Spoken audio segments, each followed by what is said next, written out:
For anyone that plays against him, in this case, Dracos, yeah, good luck, mate. We're in to pick some bans for the deciding game here of Group A versus Group B. Misfits have already banned away the Xayah, the Galio. Zach and Ken in reply. Thresh is on my mind. And last time, Elise has been banned out in previous games. So with Zach banned, as you said, Thresh, you would anticipate goes up in priority, but I wouldn't mind actually seeing Misfits throw a spanner in the works and maybe pick like a Rakan first. Something like this that we've seen them pair with other support, with other AD carries, but that I like. I like this ban coming out. The Twitch is the best pick we've seen so far for Steelback. Get it out of there. Don't let him play it. See what Vitality can bring to the table. Well, Vitality have said no Thresh for Ignar. Remove that away from him. Ignar, definitely one of the stronger performing Thresh players, and with Elise available, Maxwell instantly going to lock that win in, despite, by the way, having Lee Sin available, but that's also a denial from Joko, somebody who has a wealth of Elise games under his belt. Yeah, exactly, and now we look at the attention Vitality have to play. They've highly prioritized Rumble in each game and won the laning phase every time because of it. Now, will it be Tahm Kench? Will it be Rakan? Is it going to be that Lee Sin coming through? Or maybe even Kha'Zix for Joko? We'll have to take a look at as we go throughout the draft. A lot of time to figure that out. First time we're going to see Ashe this series. I think that's clever as well, because it's going to deny it from Misfits. When you've already got an Elise locked in for Misfits, you've got a pretty key ingredient in an early game pick champion. The Ashe would just make that more powerful from longer range, and it's one of the key tools that allowed Misfits to actually win this series last week. Yeah, it was, and the Varus will be the response coming out from Misfits most likely. As you see, it is locked in. Oh, the Blitzcrank's available. Oh, indeed. Oh. We got some Blitzcranks fans in the audience. Well, as long as this golem rolls, there won't be any dust on Misfits at the end of this series, but nevertheless, we'll have to watch this one as it goes. What I'm a fan of are the Blitzcrank from Ignar and Misfits is the fact that Ignar ran it in their loss last week to G2. Yeah. And then stuck with it in the third game, where it was a victory. And Stress, while we're waffling about Blitzcrank, Olaf has been locked in here for Joko. So Olaf, we have seen it's a lot of junglers start to pick up once you go deeper into champion pool. But when Kha'Zix is normally available, well, while it's available, but we've seen the likes of Rek'Sai we've started to see over in LCK and LPL. Olaf, of course, good for running through fights. Not great, or Blitzcrank's not super great against an Olaf, where you can just kind of not really hook him, but we'll have to watch how Joko can do. Historically, it has been a decent pick for him. 3 games played, 2 wins, 1 loss on the 2017 season for Joko and Olaf. And of course, if he gets hooked by Blitz, I like it, and all the CC that's already on offer. Shen, once again, finds himself in the ban pool. Kled was the other Phase 2 ban from Vitality. Tahm Kench, the response from Misfits. And we need to see what Vand is going to run in the support role. I guess Braum is still up and available if he wants to go that route. Looking at some of his other champion pool, I mean, Galio was banned away. Play something crazy like Rakan's still available as well. Yeah, you could play Rakan. Play something crazy like an Alistar into Blitzcrank. Really give him something that can punish, and it's going to be the Braum. It's going to be the boring pick in the bottom lane. But it's fine, like Ashe, Braum, good engage, good amount of push potential, and you can kind of deny a lot of what the Blitzcrank wants to do. Now, Ignar will roam heavily, look out towards the mid lane, try and get picks over there, but if this is a Corki that comes through, which hasn't been banned, then Misfits have a champion that can very easily escape a Blitzcrank hook. All right, will they commit to a 3rd game of Corki for Power of Evil, or will NukeDuck look for a counter pick in that regard? And the LeBlanc is banned away once more. Alfari going to be the recipient of Jarvan in the top lane. Something we have seen significantly more of. Definitely becoming more and more standard. And mid lane pick for PoE. Safe, reliable. I mean, Syndra's still up, Orianna's still up. Orianna would synergize well with the Jarvan, of course, and give them decent teamfight presence. And not a whole lot of things you can pick against the Orianna that are going to heavily punish it. The Lucian would be available if NukeDuck would want it, and that is a lane that you know, a lot of teams have used against the Orianna. You get the early laning advantage and then just push and try and get the side lane presence at the same time. Does decently well at escaping Blitzcrank as well. And it was banned in both previous games. NukeDuck is feeling it. He's locked in Lucian in the mid lane. and it is a snowbally champion. The analyst desk talked specifically about Lucian earlier in the day and how it is very reliant on snowballs, very reliant on early game. And Vitality, well, actually, they've had pretty good early games this split. They have. For the most part. For the most part. Now, I mean, if you give NukeDuck a kill or two early on, with this Lucian, you should be able to do a lot of work. The problem is, if he doesn't dodge out an Ignite hook, if he doesn't dodge out a Cocoon early game, because likely that's where Misfits are going to go, either mid lane or top lane, then Vitality may be crippled from this Lucian in the middle lane. Just like we've seen so many teams be. Like Splice couldn't play around the Lucian. G2 couldn't play around the Lucian. The only European team really that has been able to is H2K. Let's see whether or not Vitality join those ranks. About 8 hours ago, one of our stats team predicted a 2-1 victory in favor of Vitality. Is he the new prophet or not? You guys jump on Twitter. Tell us if you agree. Hashtag VIT win. Will upset league continue?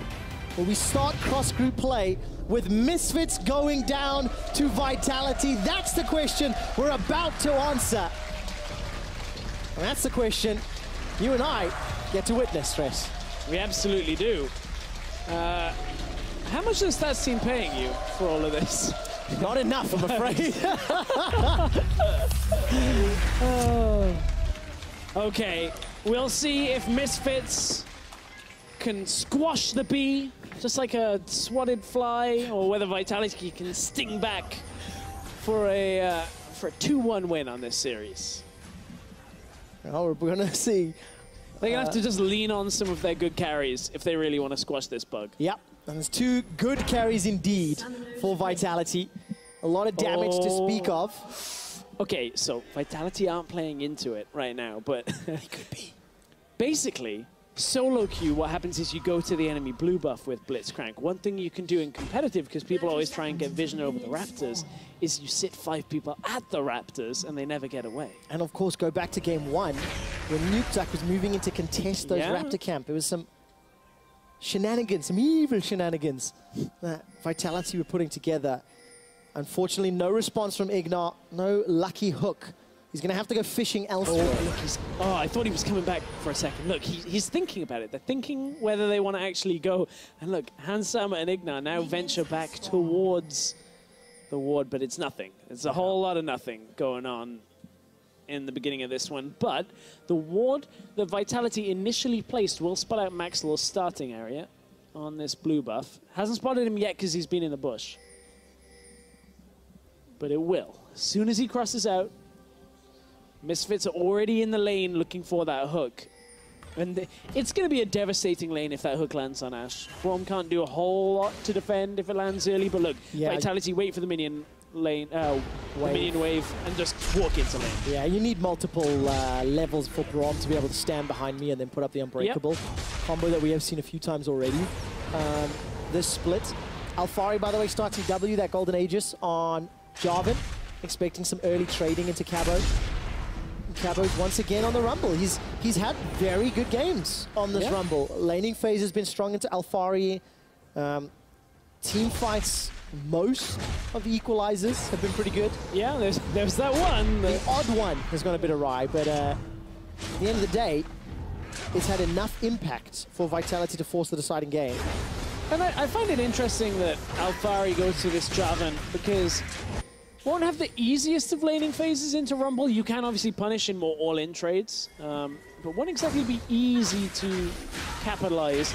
And that'll mean Maxlaw might have to come topside. Yeah. Was playing this Elise, was standing just out of vision for a while, but was spotted by NukeDuck coming through the Raptor area. They know exactly what Maxlaw is. Yeah, and of course this Jarvan struggles in a fair few lane matchups, but definitely more impactful in the mid game. Yeah. Once you get that Cataclysm down, he's a good ball delivery system for Power of Evil. I mean, so is Maxlaw on the Elise, to be fair.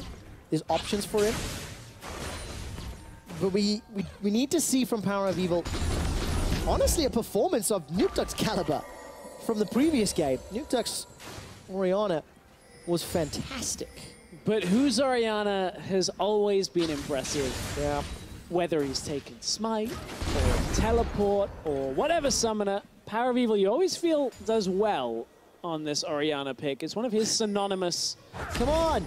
Ignite didn't even BM. No laugh, no dance. Control 3. Control 3. Okay, Maybe he hasn't got it. We'll wait for it. I shouldn't actually be doing that. The referees on stage will tell me off after the game. But Ignite zoning away Steelback and Vanda.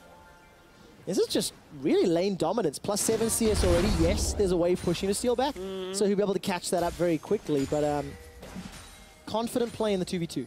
Just gotta love the skin choice though, because you get the horn, like the Dukes of Hazzard style horn that comes through. Ignite, however, just gonna secure vision on the bottom side. Vitality have full top side control, and that's where we now gotta look at where Joko is going aggressive to try and deny the Elise gank potential here. But I think Joko might be a little bit late because Elise is already making her way up into that lane. All right, this is going to be a 2v2. The flag and drag's already caught out Cavalshard. He's holding on to the flash. Flashes away from the cocoon. Here comes Joko. Alfari gets first blood. Joko responds, and Maxwell's forced to run away.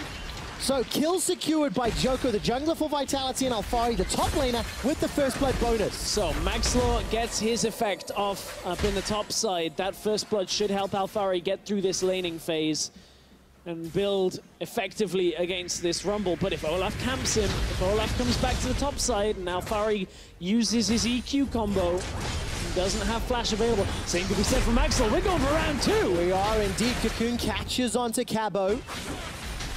Alfari and Maxwell. Yeah, they don't want to change. It's always a drop down. There was only ever one Matrix movie made. I refuse to acknowledge the rest. Here's a replay of that first blood stress. Yeah, this one, easy EQ combo on to Cabochard into the rest of the damage following through. A little unfortunate that they didn't get the kill just before Cabo flashed out, but they trade flash for flash. Alfari gets the kill. First blood traded back. And now Ignar's on the roam. Looking for that hook in the mid lane, but here against Illusion, it's not really going to happen. Yeah, so tough to catch somebody with Relentless Pursuit. Yeah. And Flash and Exhaust, by the way. Well, there we go. The E's been used. A couple of pings onto him. Nuke Duck, 10 seconds before the E's available again. Flash hook, flash hook, flash hook. No, no. Getting too excited, getting too antsy here. Yeah, it's not quite the same when you're like, walk in division, walk in division. Yeah, that's also true. Ignar's just like, okay, I've had enough of this. I'm going back to lane. I'll stress, in the previous game, 48 kills were secured between Misfits and Vitality. It is the tied for 4th most kills in the 2017 season. Okay. That's a lot of kills. It is indeed. 48, then 49, then 53, then 54. Those are the records. Wow. Yeah. It's fascinating. It is. I mean, I'm so glad you're enthralled by this information. And Misfits, they will hope to not do that again. Right? They're looking for a more clean game. Find a pick with Blitz or set up an engage with Jarvan. I love how the meta is at a point where we're like, they want a clean game with the Blitzcrank. Yes. Okay? Yes. Just get the Blitz hook, get the kill, clean game. Don't need anything else. That's... I love this meta. It's so good. I'm very excited about it. You can just play almost any champion this year. It's great. I do think Blitzcrank is a little underwhelming to watch when it's failing, though. Yeah. Because you just have that sense that nobody is really happy. You're not happy, the enemy aren't happy, viewers aren't happy. Yeah, exactly. The impact of a Blitzcrank with no vision just kind of fizzles. Yeah, exactly. Glad we have a vision toggle here. Alfari just walked into the river, and Vitality's control ward will spot out Ignar. I don't think Vitality know Maxwell is inside the top lane, and Cataclysm blocks his entry. Cocoon catches onto Cabochard. Venomous Bite comes down as well, and Maxwell and Alfari just double team Cabo. Jump to the mid lane really quickly. Nuke Duck is moving forward with that E. Has already used his culling, by the way. That is on cooldown. And Joko with vision control. He's going for another blue buff invade here, Stress. Yeah, and you know, Joko has been very effective going up against Maxlaw, and Joko's just going to wait. He knows he's got this control warded. Oh, Maxlaw going to fight the Olaf. Damage. Joko's looking for Maxwell. Maxwell drops down. Command Protect comes up. Shockwave catches onto Joko. Here comes Nuke Duck. Culling will be available very, very soon. Flashes for flashes. Ignar's available for support. He's going to catch onto Nuke Duck. Shockwave's on cooldown. It was used onto Joko in the pit. Ignar is now running for his life, and Joko successfully invades, gets himself a kill, and steals away a buff. That's actually the 7th of the series. Really good play for Joko in terms of controlling some of those buffs and locking them down. So this is all the way back to the attempt in the top side. They should have known that something was up because Ignar was on his way, but I don't think they were anticipating Maxwell going into lane that early on. The Blitzcrank maybe gave him a false sense of security, and it was for the kill up in the top side was easy to pick off, but so was this one for Joko. Aggressive onto Maxwell. Nowhere really to return to, and it's an easy kill. Despite the shield coming through and the shockwave, Joko just too strong. Too much damage early on, and Misfits have to back away from there. Yeah, and Maxwell flashing fairly late there, I feel. Ended up going on cooldown and still dying. Nukeduck jumps in, piercing light connects the culling. Wow, Power Eagle eating nearly every single shot. And Nukeduck able to completely push Power of Evil away. There's some stats from his game too. Just really, really phenomenal performance. 810 damage per minute on Orianna. Just tells you how involved he was in those 48 kills. Jump to the top lane. Glacial Fissure goes down. You heard the horn, the power horn, Dukes of Hazzard. And of course, it just ends up being a little bit of a fizzle. Yeah, about as good as the movie they made. Don't watch it. Glad there was the remake, of course. Yeah, of course, of course. Yeah.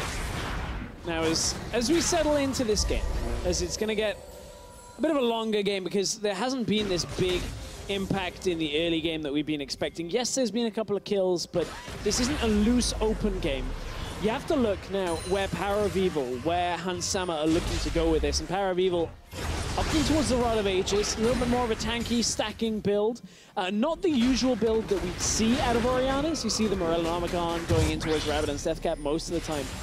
But this is kind of a Power of Evil special, right? He always has these unique little twists that nobody else quite is doing. You see it every so often, but we'll make him tankier, a little bit more utility-based. We'll see how that actually works out for him, because right now he's going to need Maxwell's help. Yeah, it's a 2-on-3. The equalizer's being used. Maxwell tried to deliver the shockwave. That's at least a kill onto Nukeduck. Now Maxwell's being run down. Alfari's looking for the Cataclysm. He's locked Joko in. Joko can't get across the wall. Ignar finds the rocket punch and the grab onto Cabochon. Now Alfari's running for his life. Asharo comes down, flies wide. It's a 1-for-2 in favor of Misfits. Well, that's one use of the Jarvan in response to the Olaf. The Olaf ult will get you out of just about everything, but terrain will block you in. It's enough to get the 2-for-1 trade in favor of Misfits and continue a good early game streak from them, but they needed that to kind of fire back against Vitality, because Vitality had started making swap up towards topside. We're looking to offset some of the aggressive plays that Cabochon has been on the receiving end of, but Misfits now stabilizing a slight lead. Yeah, of course, Misfits, they maintain that 1,000 gold lead.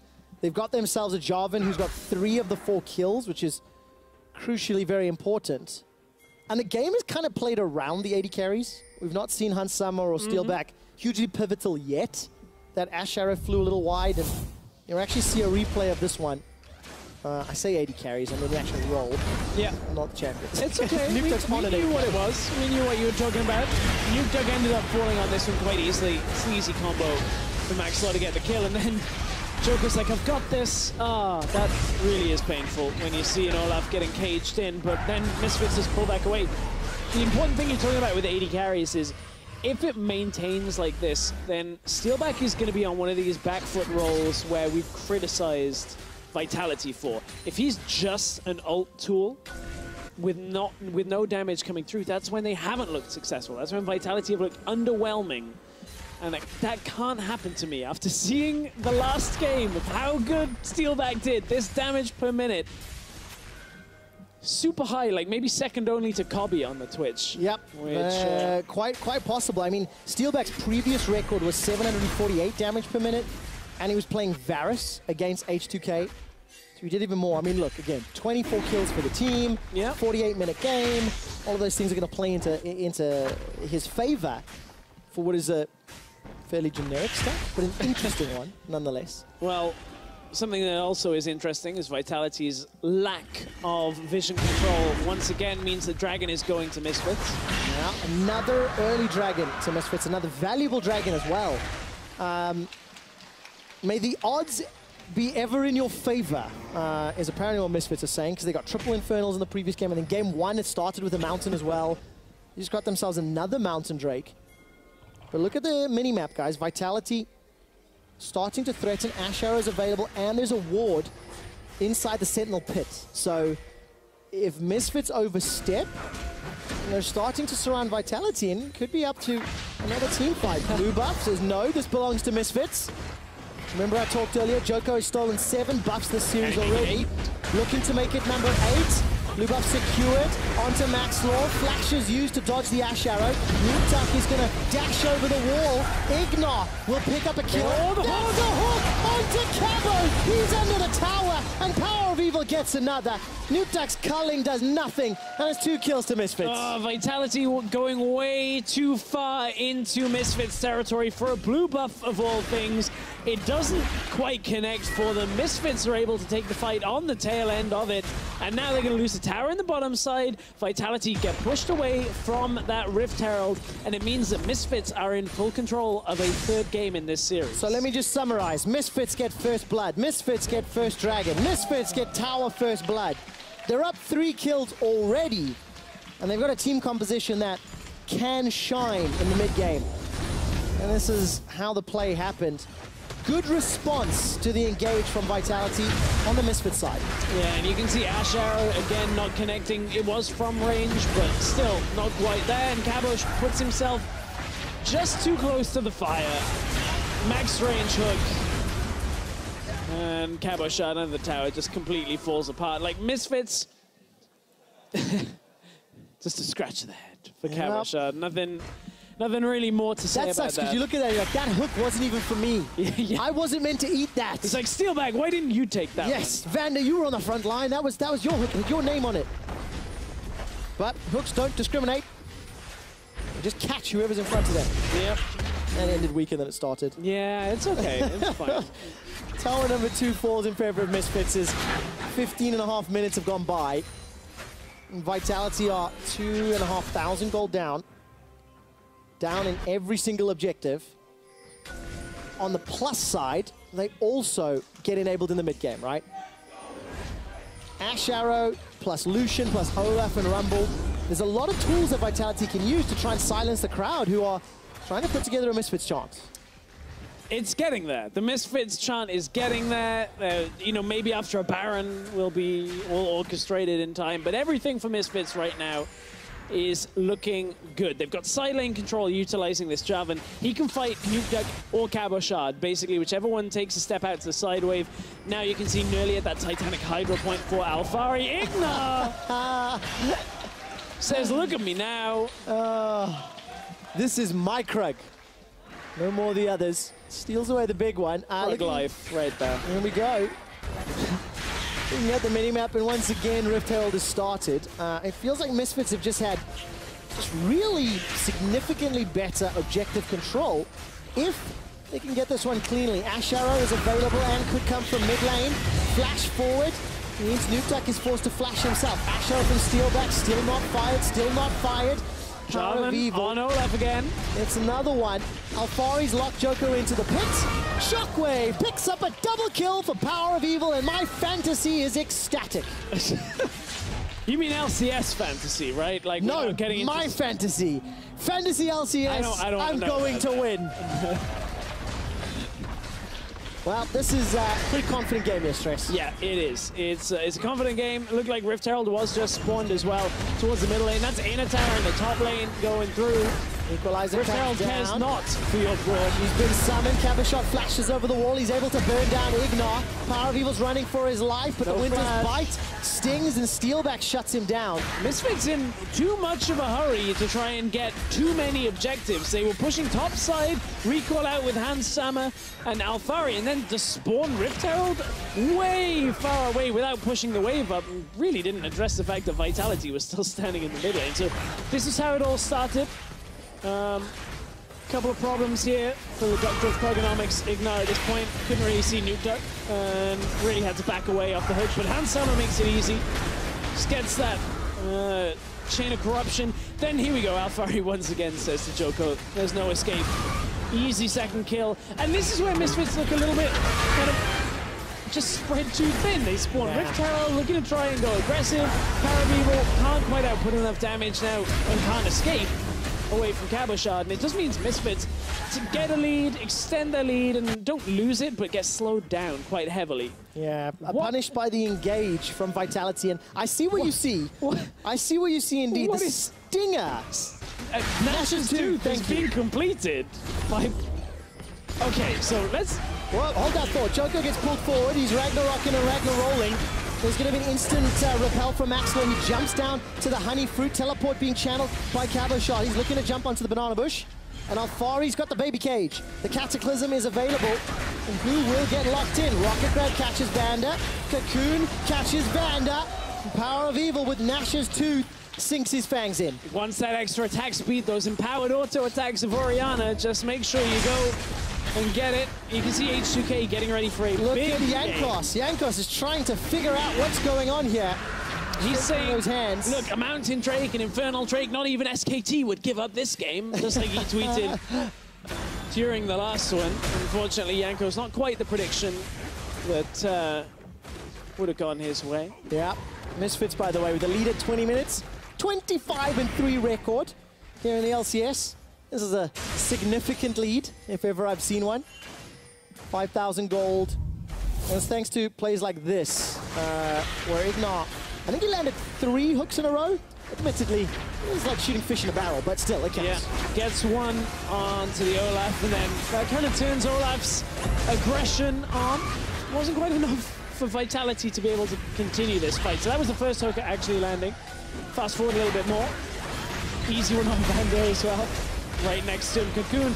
Everything combos very well for Misfits. They work well off these single target crowd control abilities. And honestly, I think that's really deadly, giving them a combination of this, whether it's the Blitzcrank, the Elise. We've seen the Ashe and the Varus have that kind of effect as well. A little less single target, a little bit more AoE, but still. Stress, I know Orianna has some ability power. Yeah. Scaling in her passive. Yes. That clockwork wind-up. I want you to talk to me about this Nash's Tooth and why you think it was locked in. Power of Evil, the man in the middle. Never been one to bow to meta. Ash Shara between the uprights. That's not going to work. No, not going to work. It's an interesting one, because as you said, the theory is that you get a lot of extra AP onto those auto attacks. I still feel... Oh, as Cabochard gets grabbed. We may not be able to answer that question. Shockwave on 3! Fisher Fisher comes down and the baby cage locks in Vitality! They can't escape! It's a double kill for Power of Evil, and Alfari loses his life. My word, a 5-man Cataclysm. Ignar fancies himself another shot. Minions are blocking the way. Where is the rocket grab? He's looking for Nuke Duck. He's fishing for Nuke. He gets it! The flash into predictive hook. Take a bow, Ignar.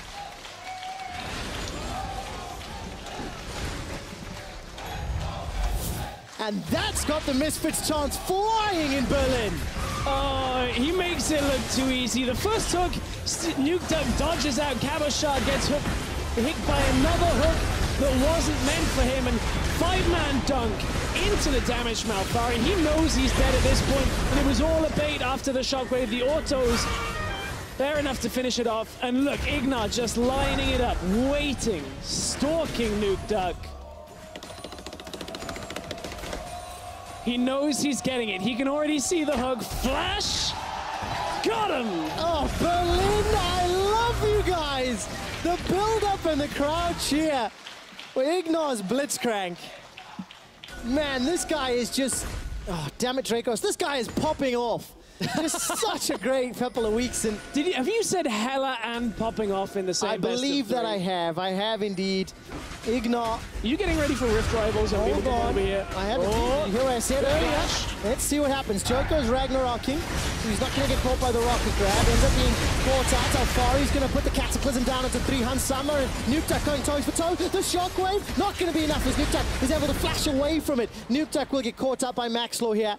Running for his life. Spider. Maxlow takes a volley to the face. He's already used Repel Cocoon. Steelback underneath the tower. But Steelback sidesteps, gets out of range. Now Ignar's in trouble. Nuke Duck takes another tower shot. How How on earth has Vitality done this? They've won the fight! They fractured Misfits throughout the entire fight, and Power of Evil, look at him, he's still so high in health, but hasn't got damage. Get the autos, where is it? Go Nash's Tooth, go! Get those autos down!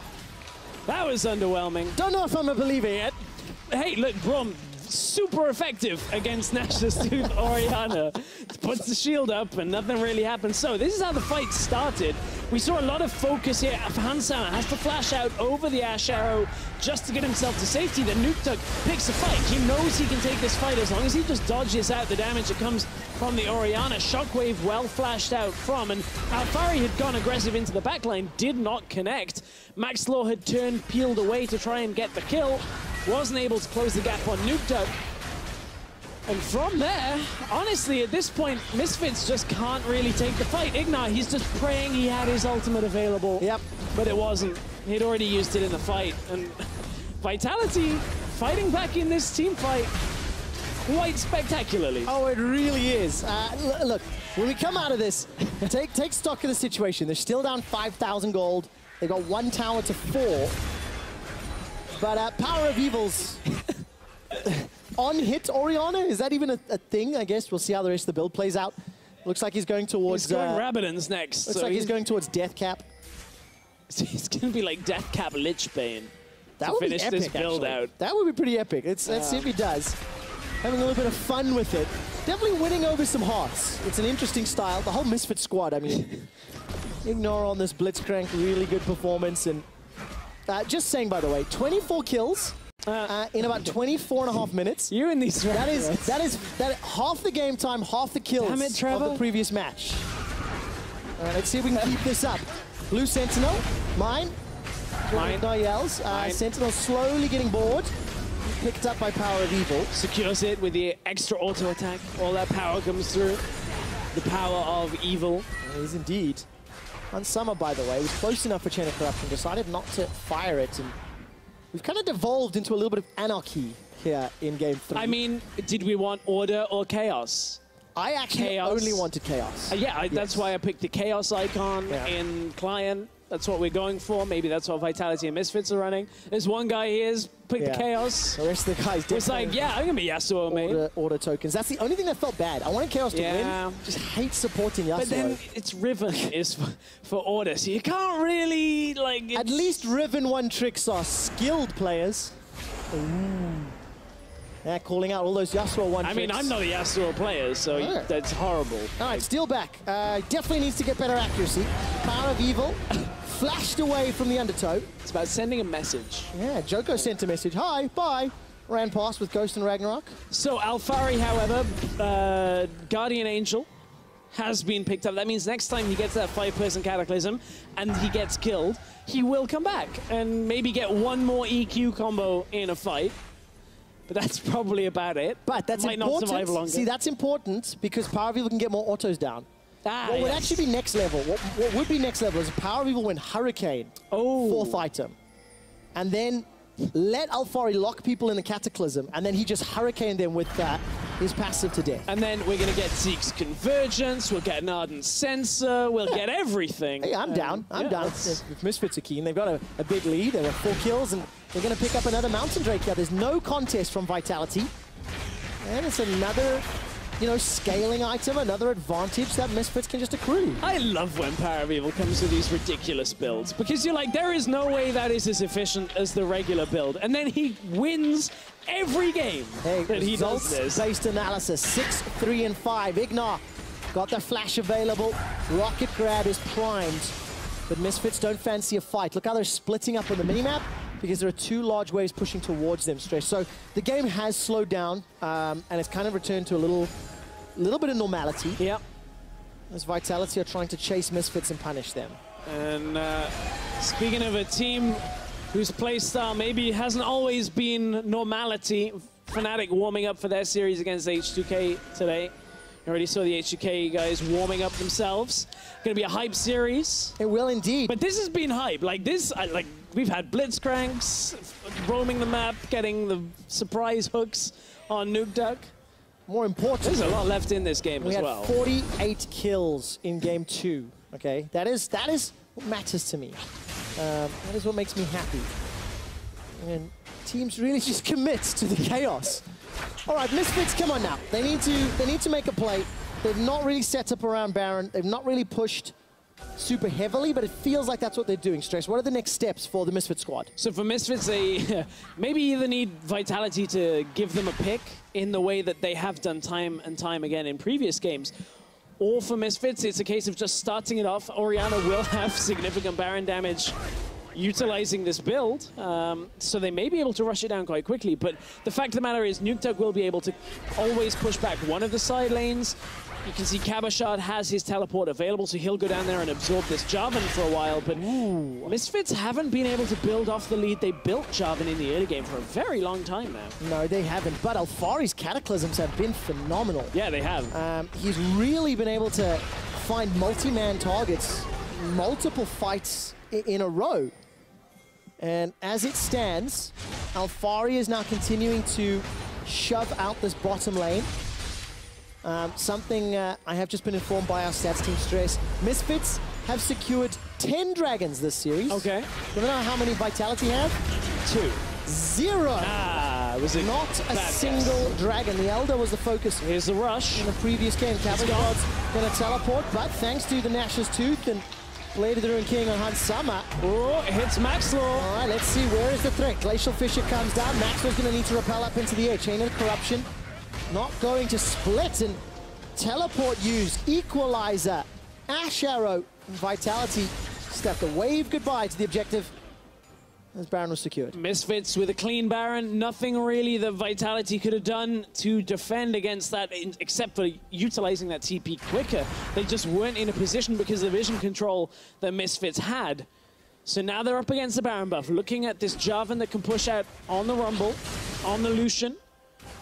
The Orianna's over in the side lane as well. Remember, no teleport on Power of Evil's Orianna. It's a heal on this one. And we're getting late on in the items. Gargoyle Stoneplate now completed for Alfari. If that's a locket that follows, we saw what happened in Game 2. Even though it was a losing effort, those locket shields are huge. Yeah, and of course the Abyssal Mask for Maxlaw.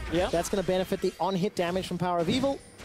I figured out, by the way, Power of Evil played Corki a couple times. Yeah. He's just in the auto attack mid lane mode. Yeah. And he just replaced the mid lane auto attacker with another. That's all. We'll see. This is like the same build he had when he played Smite. Runeglaive. Like, this is almost the same thing all the way back in the 2015 season. All right, Ignar's going a little bit fishing.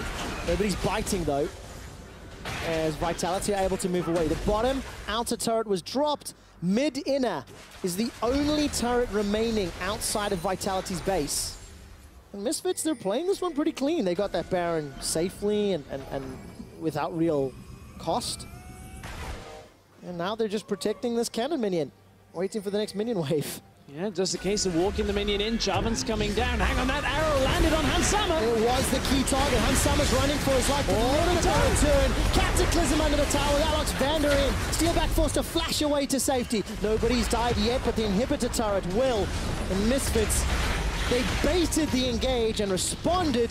Fantastic. Yeah, that inner tower goes down now. Now they're looking for that inhibitor tower in the middle lane, but they're going to back away because there is no wave alongside it. So it's slow and steady for Misfits, trying to advance this lead, but they don't feel comfortable enough to just aggressively go for play after play after play. And again, it's going to give Vitality opportunities to come back in this game. Yeah. And I'm really struggling with Joker's Olaf at this point. It was picked fairly early on in the draft. Yeah. He's been locked in the Cataclysm multiple times. Didn't really snowball a huge amount. And when you consider other picks were up and available, like the Kha'Zix, like the Lee Sin, you just have to wonder, what was the intention? What did they want to look for? Well, early on, they were trying to take it into the Elise so that you can at least match some of the trading early game. The difficulty with playing Olaf is when the team then goes, okay, I will just play Jarvan in the top lane because it's meta, then suddenly you kind of get hard counted. And that's the problem that you're alluding to that they're running into. So I don't necessarily think it's the pick being bad, but it's so difficult to pull off. Yeah, and look at the mini-map.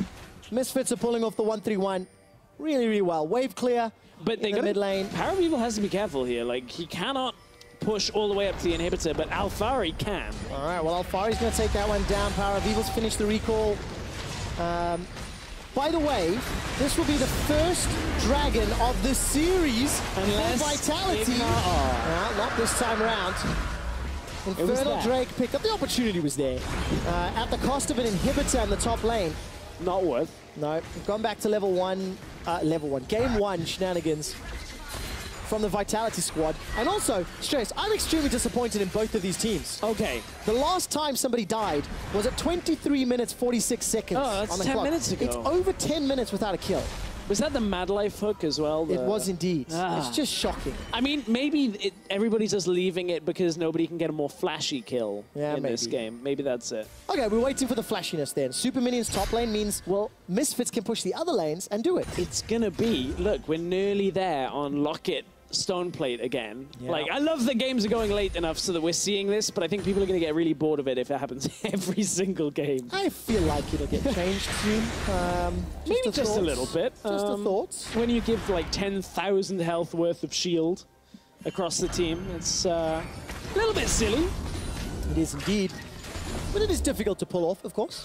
If there is something to say for it. Olaf's looking for it as well. This is actually going to be a team fight of just who can not die like with all of the shielding for the longest. Like if your shield survives for the full duration and it never gets... I mean, we're going to have 4 Lockets in the game because both Ignore and Vanda already have theirs completed. Alfari and Joker are working towards them. And Misfits, their Baron has worn off. They lost or conceded the Infernal Drake a few moments ago. It just feels like a matter of time before they start going for the mid or the bottom lane.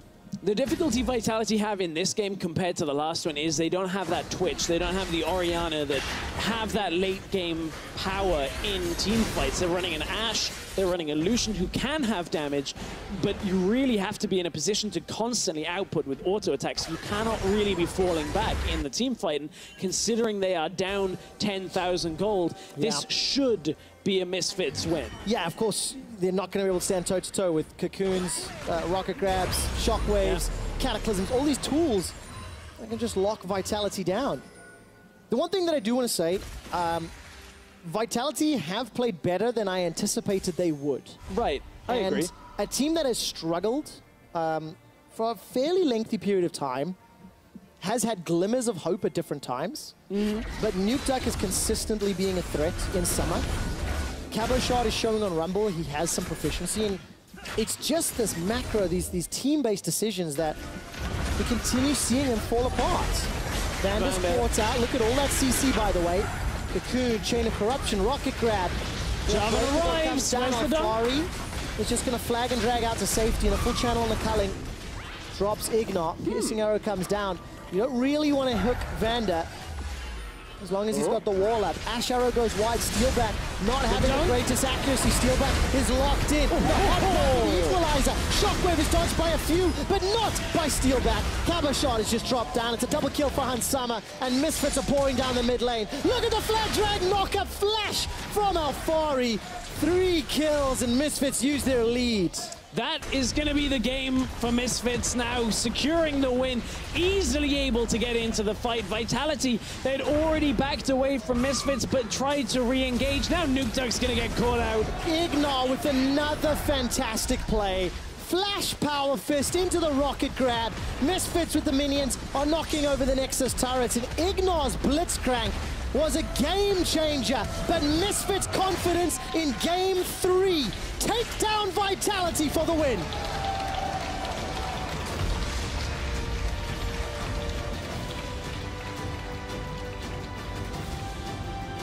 A long series, a fun series, and honestly, at the end of it, Misfits with a result that after Game 1 looked all but certain. Yep. And after Game 2, it looked very shaky because despite being ahead, Vitality were holding on for dear life, and actually getting that Game 2 win is such a significant thing.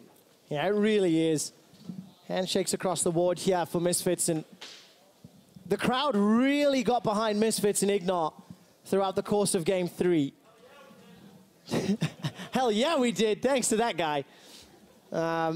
And just, you know, big shout-outs. I think still seeing some progression, some development from Vitality. I'm excited to see them put up a fight in Game 2. Yeah. Not give up, not concede, and their team fights definitely worked out very well.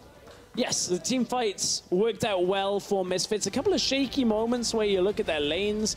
Paraviva losing lane in one of the games. Alfari struggling a little against Cabo. I think for Misfits, it's kind of a win that they'll put in the back of their mind and not focus on too much going forward. They'll be looking at the wins like over G2 more than anything, but I think this is maybe a more telling set of games in the G2 series. I think you'll learn more from these than the G2 games. I mean, you see the huge smiles on their faces, and I agree with what you're saying in terms of the decision-making and some of the messiness. Misfits can definitely afford to clean that up. Anyways, Misfits Gaming, they came out on top in this series against Vitality. Let's send it to the analyst desk for a closer look at the series. Thank you very much. Indeed, very interesting series overall, and I'm happy it went all the way to 3 games, and we saw some fight from both teams. Not just Misfits, who we actually expected to win the series, but also Vitality just showing some fight and not just rolling over and dying. That was nice to see. Unfortunately for them, they lost this game, and I want to talk to you guys about the draft specifically, because, Fisher, I did hear you say when you saw the draft from Vitality, this is not the way they want to draft because they aren't playing to any of their possible strengths. Right. The draft in itself is not bad. No. But I just don't think it fits the team, as you just said, because Vitality, against the better teams in Europe, have not been able to get an early lead and then snowball it. They can get early advantages, but very often they will then make some mistakes and fall behind. So I think actually the way to go for them is like what we saw in Game 2, where you draft a really strong late game, like very late game scaling comp, Twitch, Orianna, these kind of picks.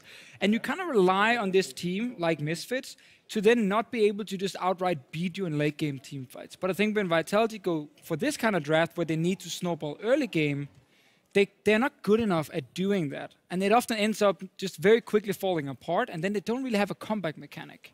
Yeah, for sure, Lucian mid, as you mentioned, as we did mention, relies on that snowball, did not happen. And I also liked what what Misfits were going for. They went really back to their roots with a pick composition, really, that they enjoy playing, especially with the Blitzcrank, which worked out well as well. So I like the draft for Misfits. And you also said, Henning, that you liked the way Misfits approached the early game and approached who they wanted to shut down, because it was top lane that they went to visit more often than not.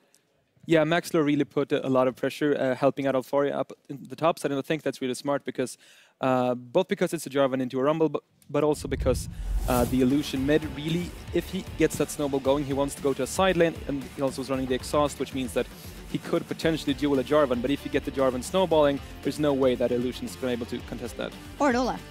Well, or Nola, yeah, very true. Luckily here for Vitality, Joko did get a return kill. Sadly, and for Vitality, second time around, Joko is not close enough to really help his top laner. And despite Max Law not making it all the way inside the Jarvan cage, it is enough to obviously take down Capo Shot. And it's a really cool point because Jarvan, of course, is a champion in Europe. We've seen some really bad games where he would like fall behind early, just do nothing, be completely useless. But if he gets ahead, he's so powerful at actually moving around the map and joining in these picks with a Blitzcrank, with an Elise. Like, if you get hit by one guy, you can hit by 2 or 3 guys right after. Yeah, and I quickly want to move on to the next replay because we also have an interview waiting. But I did want to take a look at that Wombo combo again in the mid lane where Power of Evil gets a wonderful Shockwave off and then followed up by beautiful Jarvan. Shockwave into Alfari being the man to look at right there. 5-man Jarvan ulti dealing damage to everyone, and that just means the rest of Misfits can easily ignore this tower here and get onto Vitality. And it's not over yet. No. It is over. Yeah, no, it's going to come back to it. So there's one here. We're going to see some ignore hooks. Yep. Wait for it. Yeah, wait for it. Capo Shot's like, guys. Oh! The signature Blitzcrank pick there, coming out of Ignar. I don't know if we're going to see a... Hiding around the corner. Yeah, I mean, yeah, there it is. Oh. And that is just baited, outsmarted, everything. Completely predicted by Ignar. Great game from him on Blitzcrank. Yeah, great game from him, indeed. Great job by Misfits overall. Maybe final thoughts. Vitality, a bit of fight. Nice to see. Misfits, maybe some question marks? Or I don't know. I mean, not really. I think Misfits looked pretty good overall. Losing to a full late game comp was not terrible at the end. They should obviously been able to close out the game, but I think Misfits pretty decent. All right, I'm sorry to rush you. Like, really I asked the question. No, you I asked the question, but the interview's it's ready. Like, I'm going to ask a question, but I don't actually want to hear an answer. Stop talking. Misfits Gaming's mid laner. He had a great performance against Vitality. Let's hear what he has to say after that win. That's just truth. Thank you very much, Shox. I am joined by Power of Evil, the player of the series. Congratulations on that. Thanks. As you can hear, a lot of crowd support for you today. Now, I want to talk a little bit about your picks this series. Corki come back into the meta, and then you played Orianna in that last game as well with a very interesting build. Well, so I like hockey a lot. I played it last split as well, and it just really fits my playstyle. It's like poke, but you're kind of a control mage as well. So you have your range and you have your poke. It worked out first game really, really good. And second game, I felt like we played really good in the early mid game. We got the dragons, and since we don't have the late game comp, we needed these infernal dragons really badly. And you could just see in the late game, I don't know, there was like one time, one team fight I trolled really hard, but besides that, I think our team fights were good, and they just had the late game team fights combination with Twitch. Yeah, it happens. Like sometimes the late game of the other team's just slightly better. I'm going to push you, though. Nash's Tooth on Orianna. Like, I know Runeglaive was great for you. I know it was a great meta. Why are you building Nash's Tooth? Well, especially against Lucian or like AD champions mid lane, it's just, I feel like, really, really good build, since if you go to Morello's item build, you get one shot on level 6. Lucian just use Cutlet and just ults you, and you're literally 100 to 0 death. And with this item build, you get like early HP, so you can't all in you anymore. So you can pretty much just try to farm up with the Roar. You get enough AP from the Roar, and the Nashor's kind of seals the deal because you don't need more AP. So you lose like 20 AP, but you get so much damage on the auto attacks. And since Lucian is like in your attack range, you can deal a lot of damage. That makes a lot of sense. Let's talk about a couple of the changes for Misfits in this split. You brought Maxlor on, a couple of tough weeks early on, but you really seem to be finding a groove with him now. What is it that's changed in the Misfits that is helping you win these games? Well, Maxlor is really different from Kakawa. Maxlor is talking way, way more in games. He's shot calling the whole early game. So it's really, really easy for me, especially, just to hack the right side, know where enemy jungler is because he's just calling and he's around here. So it's really, really easy for me as mid laner, and I feel like from week to week we improve as mid lane jungler synergy as well. So the last weeks we didn't get as many kills together, but today you could see that like one or twice we got like solo kills together, and just feeling really good. The only thing about him is that he's always making fun of my Orianna item build. It makes sense. You actually got the most fantasy points of any player this split with the amount of kills you got, so hopefully you've got yourself on your fantasy team. Final question before we toss to a break. I want to talk about Rift Rivals. In a couple of weeks' time, NA versus EU. We've heard Perk say NA isn't going to win a single game across the entire thing. Forbidden thinks it's a lot closer. What are your thoughts? Well, so I honestly think that EU is way stronger than NA, but you should never underestimate an opponent. Like, especially last Worlds, you could see that Russia League just got out of groups and played really, really good. So I would say EU greater than NA. Have you watched much NA this split? Yes, I watched some games. Okay, I don't usually watch wildcard regions, so it's not something I'm usually been tuning into. Anyway, guys, we are going to go to a quick break before Fnatic and H2K fight off on the Rift up next. Make sure you join us then.